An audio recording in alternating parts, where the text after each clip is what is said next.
Kung maalala ninyo, noong isang taon na nandito na naman tayo, Nobyembre 27 hanggang Desembre 3. Napaligiran tayo ng mga pulis.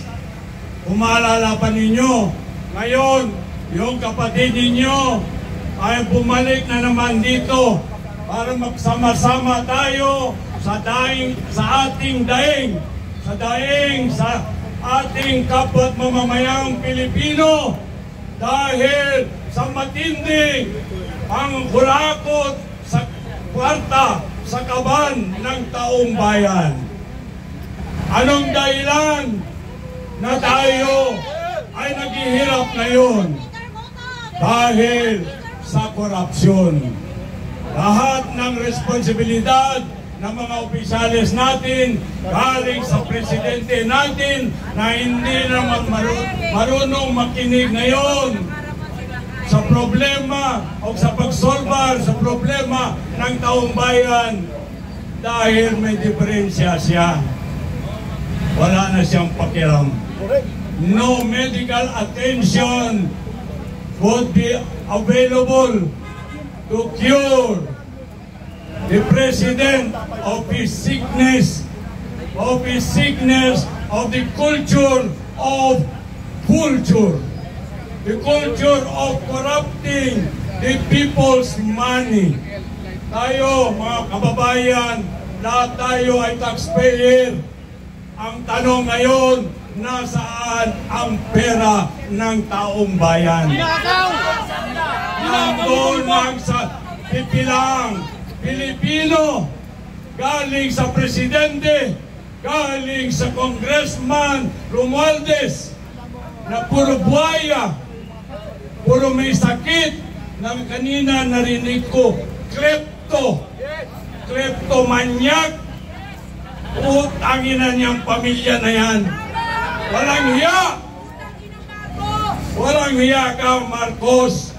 Wala kang utang na loob sa mga butante, sa mga Pilipino na naglagay sa iyo, na nagluglob sa iyo, na nahimo o ikaw ay naging presidente ngayon ng ating bansa. Bakit? Ano ba ang kasalanan namin na kami gimanipular mo?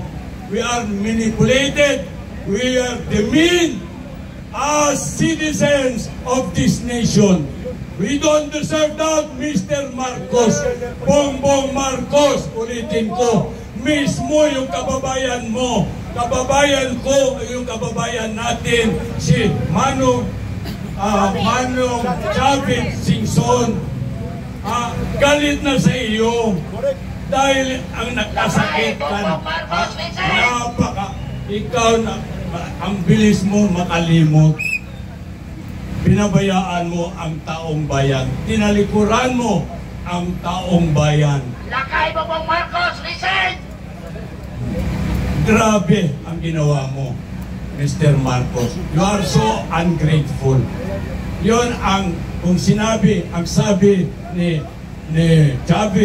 Manong Javid Singson, na parehas mo Ilocano, parehas tayo Ilocano. I come from Region 2, Tuguegarao City. Na ako, nakapag-asawa ko, I live in Mindanao now for 47 years.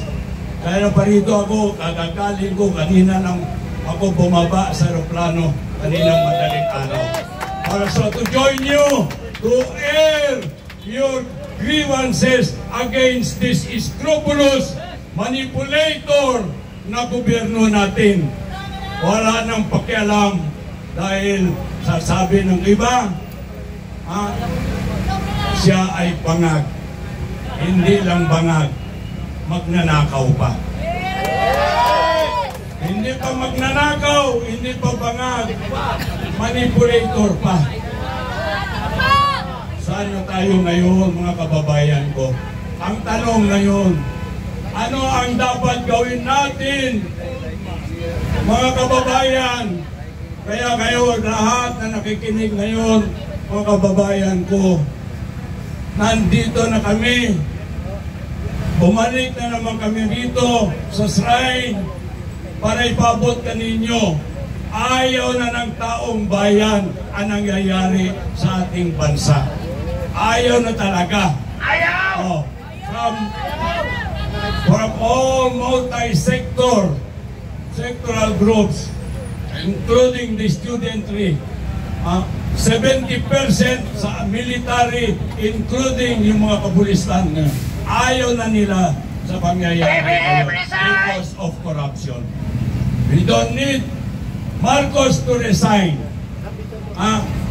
Ang gusto natin mangyari, we have to unify all our resources for him sa Bisaya pa para magpahuway. Hindi pupunta sa Hawaii. Magpahuway. He has to rest to go back in his homeland. Ilocos Norte. Magpahuway. So mga kababayan, maraming salamat. Sana tayo lahat, magkaisa tayo. Labanin natin ang korupsyon. Labanan natin ang manipulation. We don't deserve this. We are all the weak, including all the government institutions natin. Publicly, privately, nandun lahat ang kakahiyaan. We are really embarrassed as Filipino before any other countries. Bakit ganun? We have all the resources to move onward, to move forward. Bumaba lang si Marcos. We can start anew. A good governance with accountability. A good governance with transparency. A good governance for a common good, for the welfare of every Filipino. Maraming salamat mga kababayan. Konting purawan na lang.